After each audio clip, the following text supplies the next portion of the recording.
Un inconnu dangereux. Une vie bizarre et douloureuse allait commencer pour Mère.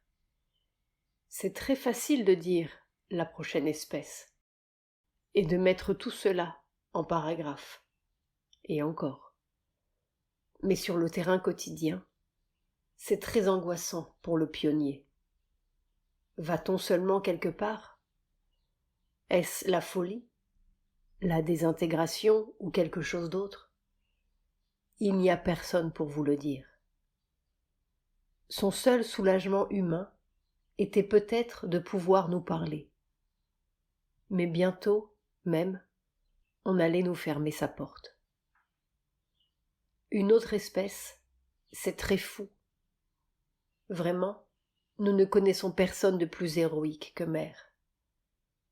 Et pourtant, elle riait, se moquait. Oh, comme elle se moquait. 70 294. Le corps dit, mais au fond, ce serait surtout pour les autres que cela ferait une différence, si Mère mourait. Pour moi, seulement eux, n'est-ce pas ? Ils sont encore dans cette espèce d'illusion de la mort parce que le corps disparaît. Et même le corps ne sait plus tout à fait lequel est vrai. Pour lui, ce devrait être la matière, la vérité. Mais même pour lui, il n'est pas tout à fait sûr de ce que c'est que ça. Il y a l'autre façon d'être. Il sait que la vieille façon, ce n'est plus ça. Mais il commence à se demander comment ce sera. Comment s'établira la relation de la nouvelle conscience avec la vieille conscience de ceux qui seront encore des hommes ? Ça vient. C'est curieux. Ça vient comme un souffle. Et puis ça disparaît encore. Le corps souffre, une très drôle de souffrance. Il gémit, littéralement gémit comme s'il souffrait terriblement. Et il y a un petit quelque chose. Et alors ce n'est plus une souffrance, ce n'est pas du tout ce que nous appelons une béatitude. Nous ne savons pas ce que c'est. C'est quelque chose d'autre, mais qui est extraordinaire. Nouveau, tout nouveau. Et alors tout cela, c'est quelque chose qui se passe dans une nébuleuse, qui n'est plus ça et pas encore ça. Ce n'est plus la conscience corporelle telle qu'elle est. Oh, c'est en route vers quelque chose, mais ce n'est pas encore là. Mais la présence de la grâce est une chose absolument merveilleuse, parce que je vois l'expérience telle qu'elle est. Si l'on ne me donnait pas en même temps le sens véritable de ce qui se passe, ce serait une agonie sans arrêt. C'est la vieille manière qui meurt. 8 ans plus tôt, elle nous avait dit ceci. 62-126. C'est au point que si je ne respectais pas la tranquillité mentale des gens, je dirais « Je ne sais pas si je vis ou si je suis morte. » Parce qu'il y a une vie, il y a un genre de vibration de vie qui est tout à fait indépendant de « Mère allait dire du corps ». Non, je vais le dire autrement. La façon dont les gens sentent la vie d'ordinaire, qu'ils sont vivants, est intimement liée à une certaine sensation d'eux-mêmes qu'ils ont, sensation de leur corps et d'eux-mêmes. Tu supprimes complètement cette sensation, ce genre de sensation, ce genre de relation que les gens appellent « je vis », tu supprimes. Et alors, comment est-ce que tu peux dire « je vis » ou « je ne vis pas » ? Ça n'existe plus. Je ne peux pas dire comme eux « je vis ». C'est tout autre chose. L'agonie devait être longue, et Mère ajoute en riant. Il vaut mieux ne pas garder cette conversation parce que finalement, ils, les disciples, se demanderaient s'il ne vaut pas mieux me soigner mentalement. Mais ça aussi, ça n'a pas d'importance. Ce que je dis devient de plus en plus difficile. Peut-être que dans 50 ans, les gens comprendront. Nous comprenons bien que Mère n'était plus dans notre « je vis » habituel. Mais où était-elle? Dans la mort? Et qu'est-ce que c'est, vraiment, cette mort? Nous lui avons posé la question un jour, et nous avons reçu une réponse qui nous a un peu stupéfiés, bien que nous ayons été longuement préparés par ce qu'elle nous avait dit déjà. La mort n'est pas le contraire de la vie. 67-73. Je suis arrivée à cette conclusion qu'il n'y a rien qui soit vraiment la mort. Il n'y a qu'une apparence, et une apparence qui se fonde sur une vue limitée. Mais il n'y a pas de changement radical dans la vibration de la conscience. L'importance donnée à la différence d'état est une importance seulement superficielle et basée sur l'ignorance du phénomène lui-même. Celui qui serait capable de garder un moyen de communication pourrait dire que, pour lui-même, cela ne fait pas de différence considérable. Mais cela, c'est encore quelque chose qui est en train de s'élaborer. Il reste encore des endroits imprécis et il y a des détails d'expérience qui manquent. Question. Mais tu dis qu'il n'y a pas de différence. Est-ce que, quand on est de l'autre côté, on continue d'avoir la perception du monde physique? Oui, c'est cela. La perception des êtres, nous voulions dire des arbres, des mouettes dans le ciel, enfin du joli soleil de la terre. Oui, c'est cela.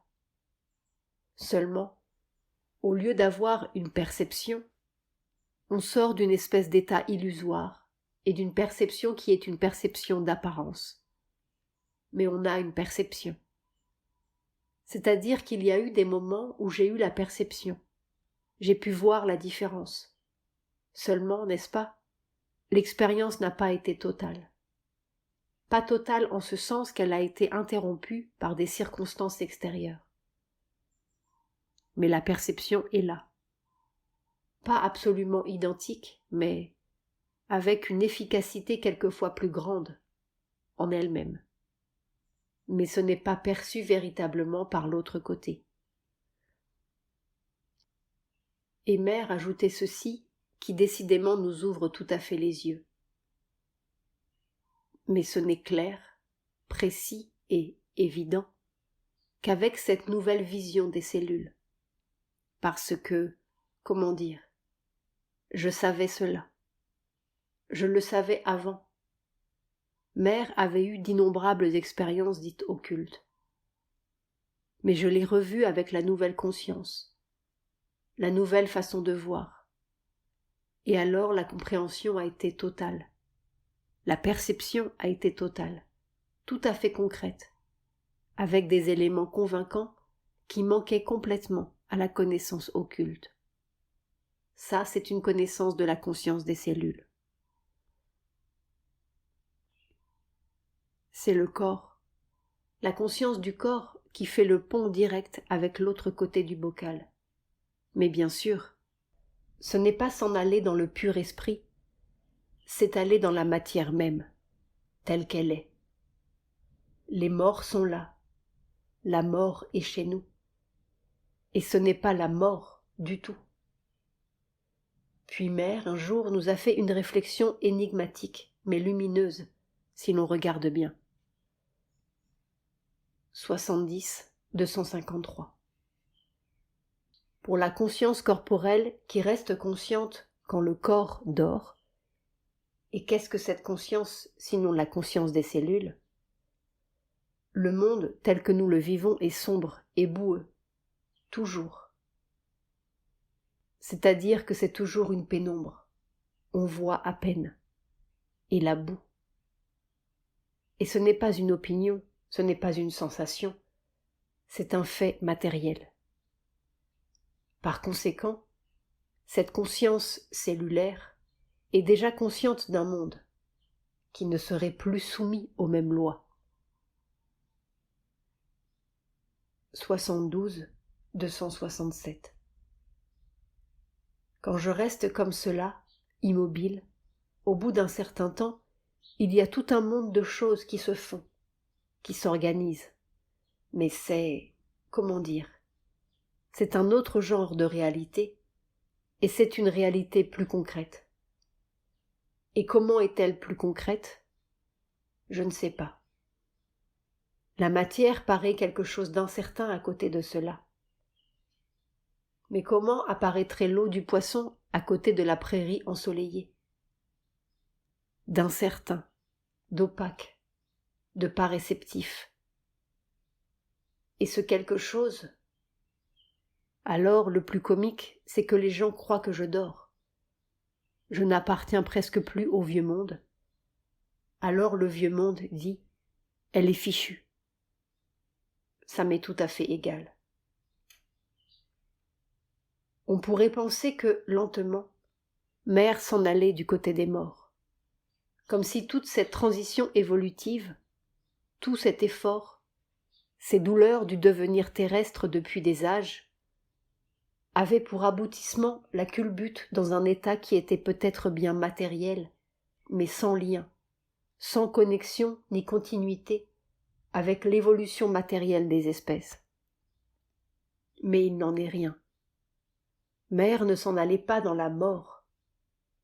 Il semblerait qu'au niveau des cellules, une curieuse alchimie se produise qui change non seulement la vie telle que nous la connaissons, mais la mort aussi. Vraiment un autre état dans la matière.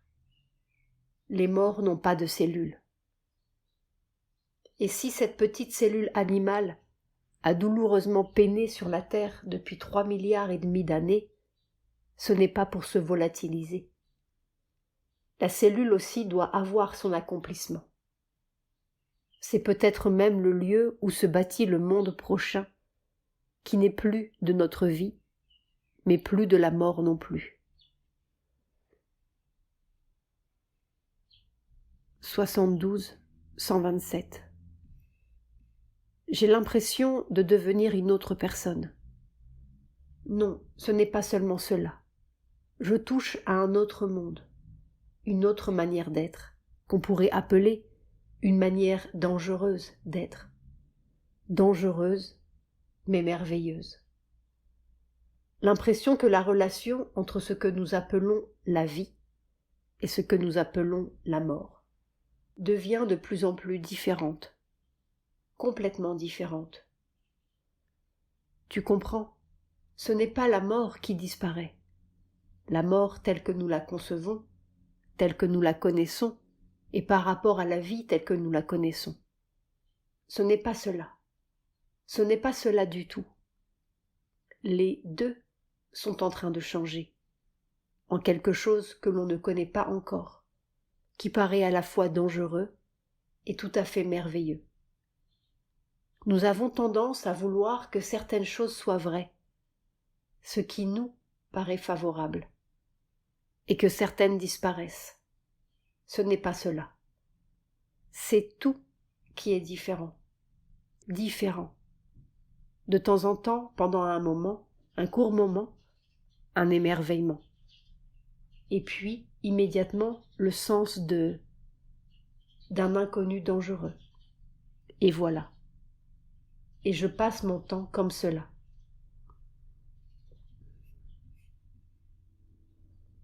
« 72, 912. Tout s'écroule, seulement le quoi ? Le divin. Quelque chose. Quoi ? C'est comme une tentative pour vous faire sentir qu'il n'y a pas de différence entre la mort et la vie. Voilà. Que ce n'est ni la mort, ni la vie, ni ce que nous appelons la mort, ni ce que nous appelons la vie. C'est quelque chose. Et ça, c'est quelque chose de divin. ou plutôt c'est notre prochaine étape vers le divin. 69-164. C'est curieux, ça a l'air d'être tout pareil et ça devient très différent. 62-132. Ceux qui viendront dans 100 ans, dans 200 ans, ce sera facile, ils n'auront qu'à choisir, appartenir au vieux système ou au nouveau. Mais maintenant, un estomac, n'est-ce pas, il faut qu'il digère. Est-ce que c'est une folie? Ou est-ce une chose possible? Je ne sais pas. Personne ne l'a fait avant, alors il n'y a personne pour me dire. 70-44. Le corps a l'impression, le mot angoisse est trop fort, mais l'impression d'être au point de l'inconnu. L'inconnu, le quelque chose. Et c'est une sensation très, très bizarre. Tiens, ce que l'on pourrait dire, c'est une sorte de vibration nouvelle. C'est tellement nouveau qu'on ne peut pas dire angoisse, mais c'est l'inconnu. Un mystère de l'inconnu. Et cela devient constant. Et alors, il n'y a qu'une solution pour le corps. C'est l'abandon total. Et c'est dans cet abandon total qu'il s'aperçoit que cette vibration n'est pas une vibration de dissolution, mais quelque chose. Quoi? L'inconnu, tout à fait inconnu. Nouveau, inconnu. Parfois il est pris de panique. Et il ne peut pas dire qu'il souffre beaucoup. Je ne peux pas appeler cela une souffrance. C'est une chose tout à fait extraordinaire. Oui, l'autre chose doit être tellement autre que ce doit être comme une mort pour le corps. C'est l'équivalent. C'est une drôle de vie en tout cas. Je vais bientôt avoir une contagion dangereuse, tu sais. C'est peut-être bien le monde qui allait attraper la contagion dangereuse. 70-114. C'est une très curieuse impression, comme si l'on était en bordure. Mais en bordure de quoi? Je ne sais pas. Quelque chose. 70-277. Quelque chose qui a une expérience innombrable en même temps. 72-221.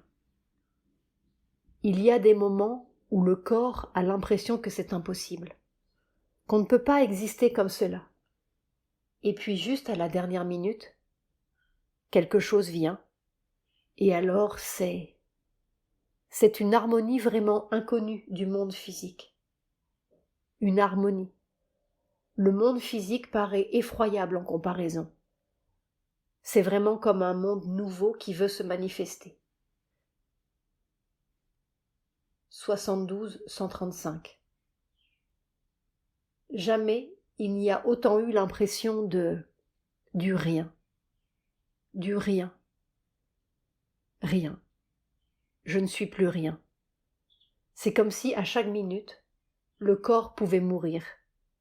Et à chaque minute, il est miraculeusement sauvé. Et ça, c'est extraordinaire. Et avec la perception des événements mondiaux constante, comme si tout était...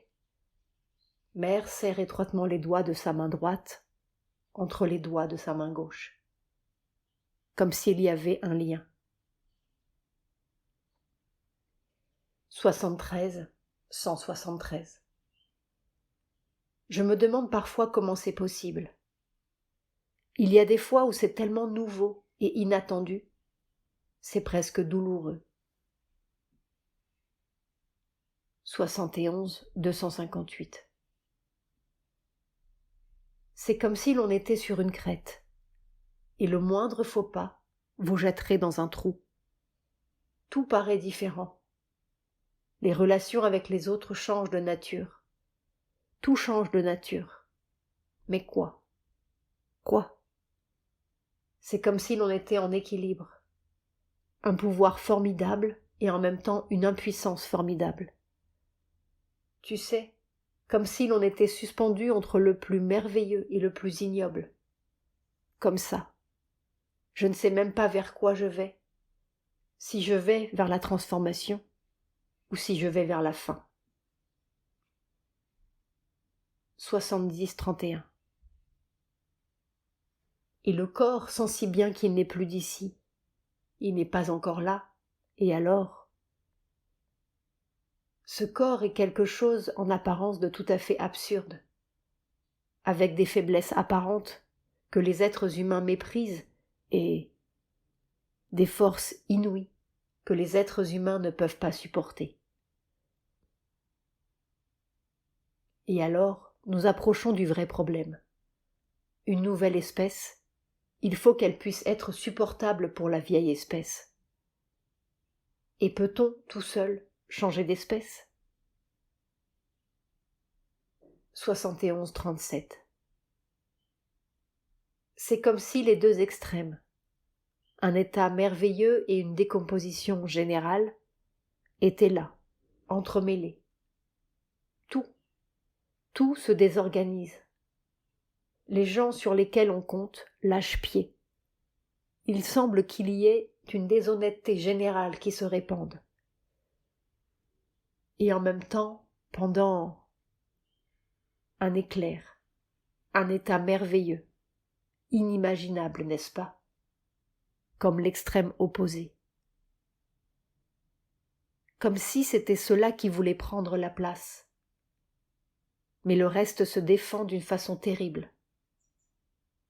Et alors, toutes les circonstances sont comme cela. Tous les gens sont comme cela, depuis le gouvernement jusqu'aux gens d'ici. Et puis cet état merveilleux. Ça vient quelques minutes dans mon corps, et puis ça s'en va. Voilà. Alors c'est cela que je vis la nuit, le jour, sans arrêt. 3 minutes de splendeur pour 12 heures de misère. C'est-à-dire que cela devient très, très aigu, à quel point le monde n'est pas ce qu'il doit être.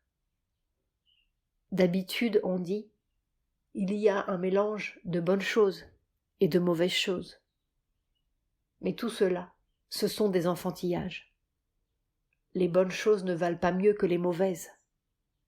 C'est pas ça. Le divin, c'est autre chose. Le divin, c'est la prochaine manière d'être sur la terre. Un inconnu dangereux qui est la bataille même du monde, celle qui se livre dans 100 pays, sous 1000 bannières, 1000 prétextes, 1000 slogans, mais qui est la bataille de la prochaine espèce sur la terre. Acceptera-t-elle cette terre, ou plongera-t-elle une fois de plus dans un cataclysme pour recommencer encore, ici ou ailleurs, l'éternelle quête évolutive de l'amour dans la liberté et la joie? Mais quand il n'y aura plus la vie et la mort, un formidable mur tombera de notre conscience, comme à Jéricho, et avec lui, la plus vieille angoisse de la terre.